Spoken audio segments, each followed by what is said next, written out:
Bueno, me llamo Nicolás Sebastián de Trofano y asisto actualmente al Colegio Jesús María y José y vivo en la ciudad de Río Tercero, Córdoba, Argentina. La profesora Fabiana Río nos propuso un día a nosotros para que hiciéramos una biografía como lector.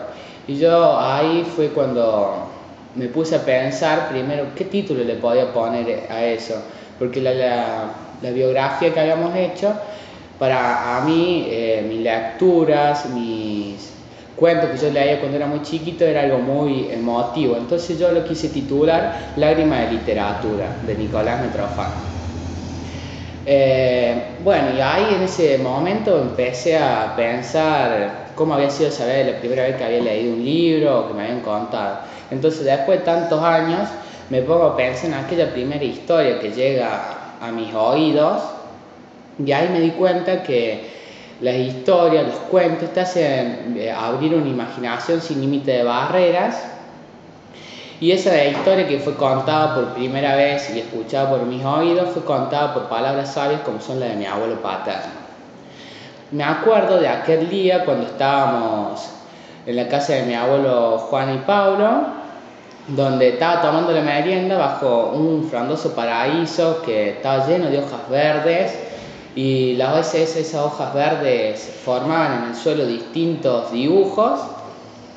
Cuando me acordé que guardaba un tesoro en mi mochila, un juguete que no sabía cómo se jugaba, era mi primer libro. Ese libro estaba lleno de animales coloridos, letras muy brillantes y tapas duras imposibles de romper. Y yo no sabía bien cómo se jugaba con eso. Entonces yo le pido a mi abuelo que me enseñara a jugar con eso, y cuando empezaron a sonar de aquel hombre unas palabras que me llevaron a mundos mágicos, donde el sapo Felipe, que era como él le había puesto de título, me enseñaba a dejar los pañales, la mamadera, y me introducía a mundos llenos de flores, animales y personajes extraños. Después, con el correr del tiempo, cuando yo empecé la primaria y aprendí a leer, tomé aquel pequeño libro que guardaba con mucho cariño y afecto en un cofre de mis juguetes más preciados, y cuando lo leo me había dado cuenta que el cuento que me había leído mi abuelo por primera vez había sido inventado para ayudar a mi mamá en la difícil tarea de crecer.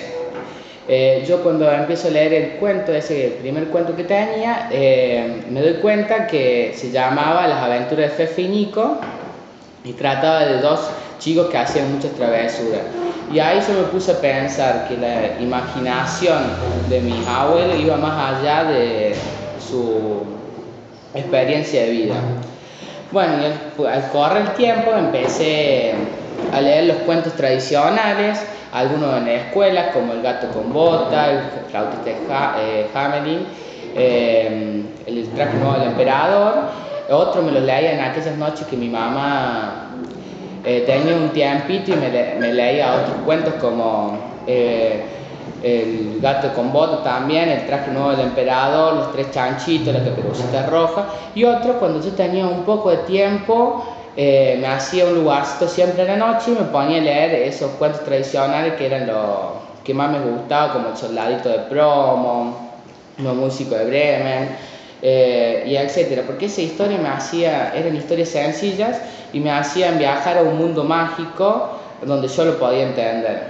Al crecer me comenzaron a gustar, me comenzaron a llamar más la atención las novelas, como Octubre, un crimen, una novela que me encantó, y El extraño caso de Jekyll y Mr.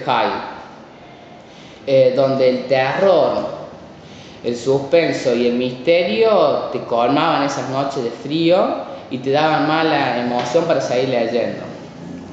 Por todos estos caminos que transité con la literatura, nunca me olvidé del primer libro, que significaba mucho para mí, porque me trae los mejores recuerdos sobre mi infancia.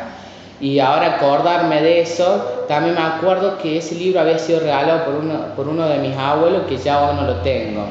Esa historia era algo muy valioso para mí, ya que era regalada de la mejor intención de mis abuelos, y los días que me sentía solo, estaba muy en soledad, diríamos, o que extrañaba mucho a mi abuelo, me ponía a leer ese libro y me traía muchos recuerdos sobre él y siempre alguna lágrima se me escapaba.